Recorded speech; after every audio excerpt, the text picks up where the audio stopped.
Hello friends, आज हम इस वीडियो में ये सीखेंगे कि आप कैसे किसी पर्टिकुलर बैंक के खिलाफ रिजर्व बैंक ऑफ इंडिया के लोकपाल या फिर जिसको ओम्बड्समैन भी कहा जाता है उसके पास अपनी शिकायत भेज सकते हैं।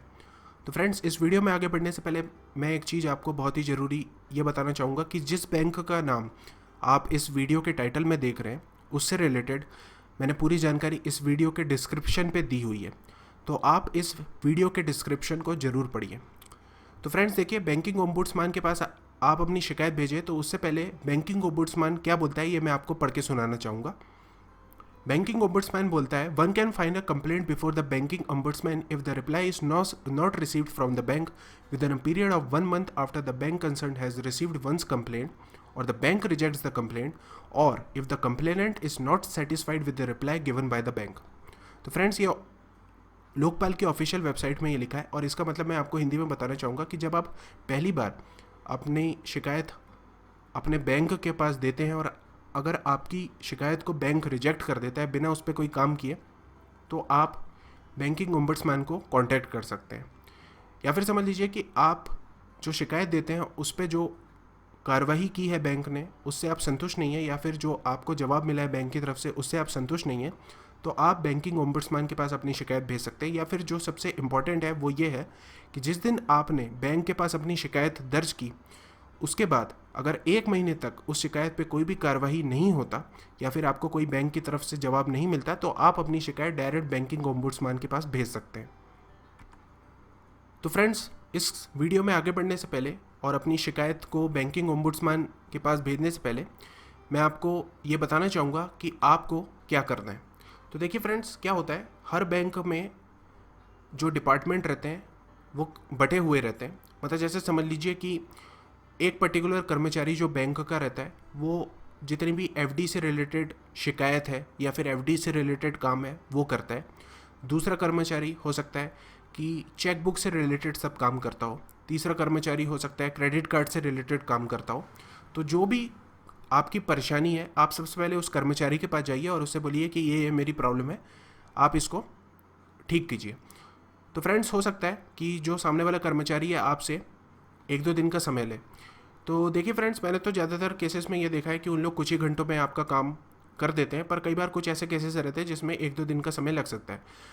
तो मैं यही बोलूँगा फ्रेंड्स, आप उस कर्मचारी को 1-2 दिन का समय दीजिए और समझ लीजिए कि आप 1-2 दिन बाद जाते हैं और आपकी शिकायत वैसी की वैसी रहती है, मतलब कोई काम ही नहीं हुआ रहता।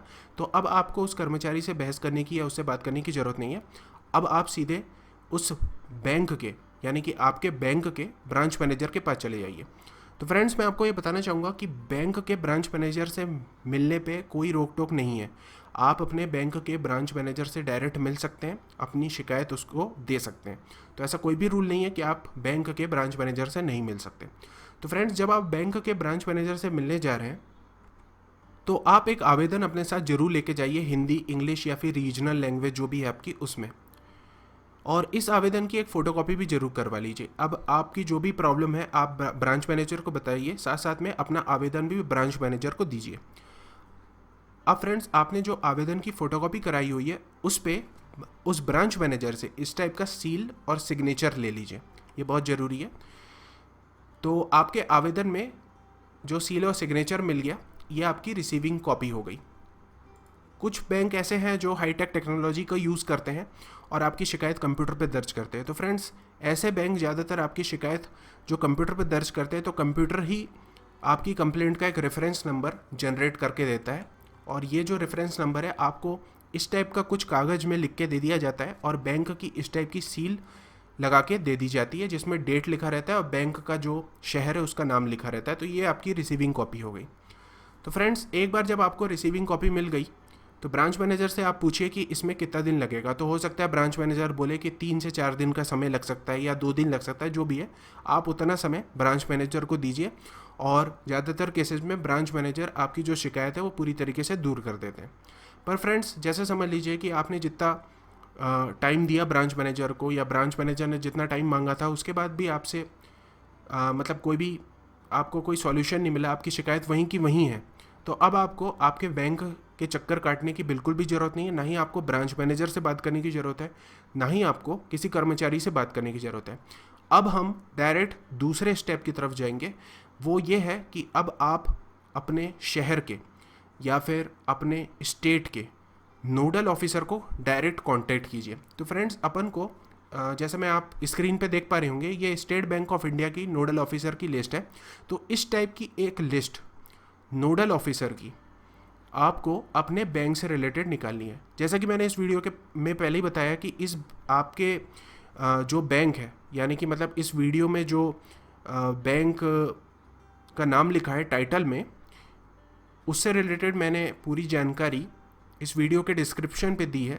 तो आप इस वीडियो का डिस्क्रिप्शन ज़रूर पढ़िए, वहाँ पर आपको लिंक ज़रूर मिल जाएगी आपके बैंक के नोडल ऑफिसर की लिस्ट की, या फिर आपको कैसे आगे बढ़ना है उससे रिलेटेड पूरी जानकारी मिल जाएगी। तो आप इस वीडियो का डिस्क्रिप्शन ज़रूर पढ़िए।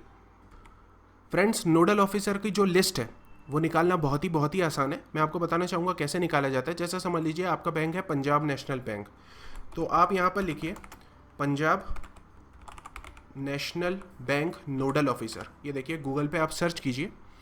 एक बार जब आप Punjab national bank nodal officer search करेंगे गूगल पे, तो पहले या दूसरे नंबर के रिजल्ट पे आपको आपके बैंक के नोडल ऑफिसर की लिस्ट मिल जानी चाहिए। तो देखिए यहाँ पर जो पहली लिंक है मैं इस पर क्लिक करता हूँ। ये जो अगला पेज खुलेगा उसमें देखिए आपको क्या इन्फॉर्मेशन मिलती है।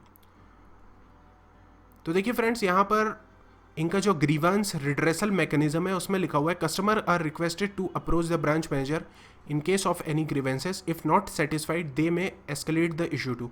तो देखिए यहाँ पर भी लिखा हुआ है कि डायरेक्ट कस्टमर अपने प्रॉब्लम से रिलेटेड बैंक के ब्रांच मैनेजर से मिल सकता है बिना कोई रोक टोक के, और उसके बाद भी अगर उसकी प्रॉब्लम सॉल्व नहीं होती तो अब वो ब्रांच मैनेजर के ऊपर जो ऑफिसर्स है उनके पास अपनी शिकायत भेज सकता है। तो देखिए फ्रेंड्स, लेवल 1 है जो सर्कल हेड है, यहाँ पर चीफ होस्ट लिस्ट है। मैं आपको पंजाब नेशनल बैंक की दिखा रहा हूँ। आपके भी बैंक का या फिर इस वीडियो के टाइटल में जिस बैंक का नाम लिखा हुआ है उससे रिलेटेड सब इन्फॉर्मेशन इस डिस्क्रिप्शन पे आप जरूर पढ़िए उसको। तो देखिए इस टाइप की लिस्ट है चीफ होस्ट ऑफिसर्स की। उसके बाद देखिए यहाँ पर एक सर्कल हेड लिस्ट है, तो आप अपना जो शिकायत है डायरेक्ट सर्कल हेड को कर सकते हैं। ये देखिए इनका यहाँ पर ईमेल एड्रेस दिया हुआ है, कॉन्टैक्ट नंबर दिया है, सर्कल हेड का नाम दिया है, यहाँ शहर दिया है। तो देखिए फ्रेंड्स, जिस भी आप शहर के हैं या फिर जिस भी आप संभाग के हैं उसी के सर्कल हेड को आप कांटेक्ट कीजिएगा। जैसे फॉर एग्जांपल समझ लीजिए कि आप अमृतसर में रह रहे हैं और आप आगरा के कर रहे हैं, तो उसमें तो काम नहीं होगा। अमृतसर का बैंक में है या फिर अमृतसर जो इनका मतलब सर्कल है उसमें जितने भी और भी जगह आती हैं उस जगह के हैं आप, तो आप अमृतसर के सर्कल हेड को कांटेक्ट कीजिए, या फिर आप डायरेक्ट अपने बैंक से पूछिए या फिर उनके कस्टमर केयर में पूछिए कि आपका ये जो पर्टिकुलर बैंक है वो कौन से सर्कल के अंडर में आता है। तो जो भी आपका सर्कल है उसके आप हेड को कांटेक्ट कीजिए और इन लोग आपकी पूरी शिकायत दूर करने की कोशिश करेंगे। इनकेस जैसे समझ लीजिए सर्कल हेड भी आपकी शिकायत नहीं दूर कर पाता, तो उस केस में आपको जोनल मैनेजर को कांटेक्ट करना है। तो फ्रेंड्स, ये देखिए जोनल मैनेजर की भी लिस्ट है यहाँ पर। जोनल मैनेजर्स और बड़ा होता है सर्कल हेड से। तो देखिए जो भी आपका है मतलब ऑफिस, जोनल ऑफिस आपके बैंक का या आपका बैंक जिस भी जोन में आता है उससे रिलेटेड जो भी यहाँ पर शहर की लिस्ट दी हुई है आप उसको कांटेक्ट कीजिए। या तो आप ईमेल के थ्रू कर सकते हैं या फिर आप इनको फ़ोन कर सकते हैं। मैं तो ये बोलूँगा फ्रेंड्स कि आप ईमेल कीजिए, भले ही आप ये जोनल मैनेजर को कांटेक्ट कर रहे हो या फिर सर्कल ऑफिसर को कर रहे हो या फिर ये चीफ होस्ट को कर रहे हो, आप ईमेल कीजिए या फिर पत्र लिखिए। और पत्र या ईमेल जब आप करेंगे तो इसकी कॉपी आप ज़रूर लगाइए, जो रिसीविंग कॉपी आपको मिली है। तो इससे ये क्लियर हो जाएगा उन लोगों को भी कि आपने बैंक में अपनी शिकायत दी थी पर बैंक ने उचित कार्रवाई नहीं की, या फिर जो भी आपको बैंक की तरफ से जवाब मिला है उससे आप संतुष्ट नहीं हैं। उसके बाद देखिए फ्रेंड्स, लेवल 3 है एक जनरल मैनेजर हेड ऑफिस। तो देखिए फ्रेंड्स, मैंने तो अभी तक यही एक्सपीरियंस किया कि ये सर्कल हेड, जोनल मैनेजर या फिर जिनको बोलते हैं नोडल ऑफिसर, इन लोग आपकी शिकायत का निपटारा कर ही देते हैं। पर जैसे समझ लीजिए इन लोग भी नहीं कर पाते, तो अब आप डायरेक्ट जनरल मैनेजर को मतलब कांटेक्ट कर सकते हैं। तो देखिए यहाँ पर एक ही जनरल मैनेजर है और ये ऑल ओवर इंडिया के जितने भी कंप्लेंट्स हैं उसको उनको हैंडल करेंगे। जैसे ये लिखा है प्रिंसिपल नोडल ऑफिसर, मतलब ये नोडल ऑफिसर के भी ऊपर है। और तो उनको आप ये ईमेल कर सकते हैं या फिर उनसे फ़ोन पे बात कर सकते हैं या फैक्स कर सकते हैं उनको, या फिर डायरेक्ट लेटर लिख सकते हैं। तो फ्रेंड्स, जब आप इनको कांटेक्ट कर रहे हो तो एक बात का ध्यान रखिए कि ये कॉपी तो अटैच करिएगा, ये रिसीविंग कॉपी, साथ साथ में जो आपने ये सर्कल हेड और जोनल मैनेजर को ईमेल पत्र जो भी लिखा था उसकी भी एक कॉपी इनको भेजिएगा, ताकि इनको भी क्लियर रहे कि आपने ब्रांच मैनेजर के बाद लेवल 1 लेवल 2 को कांटेक्ट करने के बाद ही लेवल 3 को कांटेक्ट किया। आप डायरेक्ट ऐसा मत करिए कि ब्रांच मैनेजर से आपका काम नहीं हुआ तो आप डायरेक्ट इनको ईमेल कर रहे हैं, ऐसा मत कीजिएगा। लेवल 1 ऑफिसर को कीजिए, लेवल 2 ऑफिसर को करिए। इन तीनों में से कोई एक ऑफिसर तो आपकी कंप्लीट प्रॉब्लम को सॉल्व कर देगा, पर जैसे समझ लीजिए आपकी तब भी प्रॉब्लम सॉल्व नहीं होती है, तो अब अपन रिजर्व बैंक ऑफ इंडिया के ओम्बुड्समैन को अपनी कंप्लेंट भेज सकते हैं। तो देखिए friends, reserve bank of India के ओम्बुड्समैन या फिर लोकपाल को कंप्लेंट भेजना है तो आप RBI ओम्बुड्समैन सर्च कीजिए गूगल पे, और यहाँ पर ये जो पहला रिजल्ट है इसको खोलिए।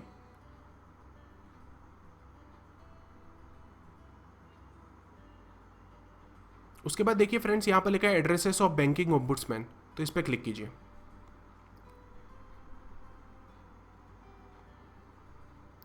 तो देखिए फ्रेंड्स, यहाँ पर जो बैंकिंग ओम्बुड्समैन है उनके जो सेंटर हैं वो कहाँ कहाँ के एरिया को हैंडल करते हैं वो मैं आपको दिखाना चाहूँगा। जैसे समझ लीजिए भोपाल का जो ओम्बुड्समैन ऑफिस है रिजर्व बैंक ऑफ इंडिया के, वो पूरे मध्य प्रदेश के जितने भी बैंक्स हैं उनकी कंप्लेंट हैंडल करेगा।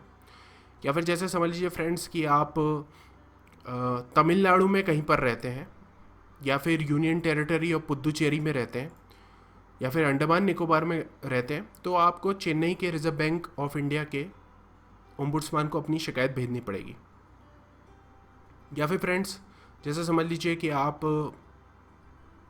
वेस्ट बंगाल या सिक्किम के रहने वाले हैं, या फिर आपका बैंक वहाँ पे है, तो आपको reserve bank of India Kolkata को भेजना है अपनी शिकायत।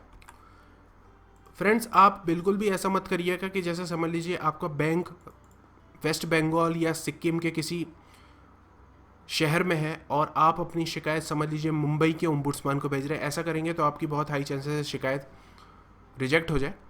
तो फ्रेंड्स, मैं आपको यही बोलूँगा कि आपकी जो भी प्रॉब्लम है, आप सबसे पहले तो ये देखिए कि आपका जो शहर है कौन से सेंटर के अंडर में आता है रिजर्व बैंक के, और उसके बाद ही अपनी शिकायत भेजिए। तो फ्रेंड्स देखिए, समझ लीजिए जैसे कि मैं मध्य प्रदेश में हूँ और मुझे समझ लीजिए जिस भी बैंक से प्रॉब्लम है, तो मैं reserve bank of India Bhopal को कांटेक्ट करूँगा, और इनको कांटेक्ट करने का सबसे अच्छा तरीका है ईमेल। तो आप उनको ईमेल करिए और ईमेल में अपनी पूरी परेशानी लिखिए, साथ साथ में ये रिसीविंग कॉपी लगाइए, और इन तीनों को जो आपने सर्कल हेड, जोनल मैनेजर या फिर नोडल ऑफिसर या फिर जनरल मैनेजर को जो भी अपना करस्पॉन्डेंस किया था, इसकी एक कॉपी लगाइए ज़रूर रिजर्व बैंक के पास और उनको भेज दीजिए। और फ्रेंड्स, यहाँ पर देखिए इनका टेलीफोन नंबर भी है, तो आप टेलीफोन नंबर पे चाहे तो इनसे बात कर सकते हैं। पर मैंने ज़्यादातर केसेस में यही देखा है कि जब आप टेलीफोन पे इनसे बात करते हैं तो लोग बोलते हैं कि आप अपनी शिकायत या तो ईमेल कर दीजिए या फैक्स कर दीजिए या फिर वाया स्पीड पोस्ट भेज दीजिए या फिर पोस्ट के थ्रू भेज दीजिए। तो मैंने तो सबसे अच्छा वे रिजर्व बैंक को कांटेक्ट करने का यही देखा है कि आप उनको ईमेल कर दीजिए, और ईमेल जब आप करते हैं और अगर आपकी शिकायत उन लोग एक्सेप्ट कर लेते हैं तो आपको कुछ समय बाद उनकी तरफ से एक यूनिक कंप्लेंट नंबर मिल जाता है, और इसका मतलब ये होता है कि उन लोगों ने आपकी शिकायत पे काम चालू कर दिया है। तो रिजर्व बैंक एक्चुअली आपके और बैंक के बीच में मीडिएटर का काम करेगा, और जो भी करस्पॉन्डेंस बैंक और आपके बीच में रहेगा उसकी एक कॉपी रिजर्व बैंक के पास भी जाएगी। तो फ्रेंड्स, ईमेल के थ्रू करिए। इनकेस अगर आपको लगता है आप ईमेल नहीं कर पाएंगे तो आप नॉर्मल पोस्ट से उनको भेजिए। जैसे यहाँ पर देखिए एड्रेस लिखा हुआ है, तो इनके एड्रेस को पूरे सही तरीके से लिखिए, और इसकी ये जो रिसीविंग कॉपी मिली उसकी फ़ोटोकॉपी भी भेज दीजिए। साथ साथ में हो सके तो इनको जो आपने कांटेक्ट किया था उसकी भी एक कॉपी भेज दीजिए, या फिर आप फ्रेंड्स अगर फैक्स कर सके तो फैक्स कर दीजिए। तो फ्रेंड्स, मैंने तो ज़्यादातर यही देखा है, 99% चांसेस यही हैं कि एक बार आपकी रिजर्व बैंक ऑफ इंडिया के पास कंप्लेंट पहुंच गई तो 99% चांसेस है कि आपकी जो प्रॉब्लम है कम्प्लीटली दूर कर दी जाएगी। पर जैसे समझ लीजिए कि आप उसके बाद भी रिज़र्व बैंक ऑफ इंडिया के मीडिएटर के रूप में काम करने के बाद भी आप संतुष्ट नहीं हैं, तो फिर उस केस में फ्रेंड्स आपको फिर कोर्ट जाना पड़ेगा, मतलब लॉ का सहारा लेना पड़ेगा। तो फिर उसके बाद आप लॉयर वगैरह से बात कर सकते हैं। पर फ्रेंड्स, मैंने इसके पहले रिज़र्व बैंक ऑफ इंडिया के पास 2 या 3 बार कंप्लेंट खोला हूँ मैंने, और रिज़र्व बैंक ने मेरी पूरी मदद की है, ओम्बुड्समैन ने, और मेरी जो भी प्रॉब्लम थी कम्प्लीटली सॉल्व कर दी गई है। तो मैं आपको बता सकता हूँ 99% चांसेस यही हैं कि जो भी आपकी शिकायत है उसका जो भी सॉल्यूशन है रिज़र्व बैंक आपको जो भी उसके रूल्स हैं उसके हिसाब से निकाल के दे देगा, और आपकी जो भी शिकायत है कम्प्लीटली सॉल्व हो जाएगी। तो फ्रेंड्स, मैं आशा करता हूँ वीडियो आपको पसंद आया होगा। अगर हाँ तो सब्सक्राइब कीजिए। Thanks for watching.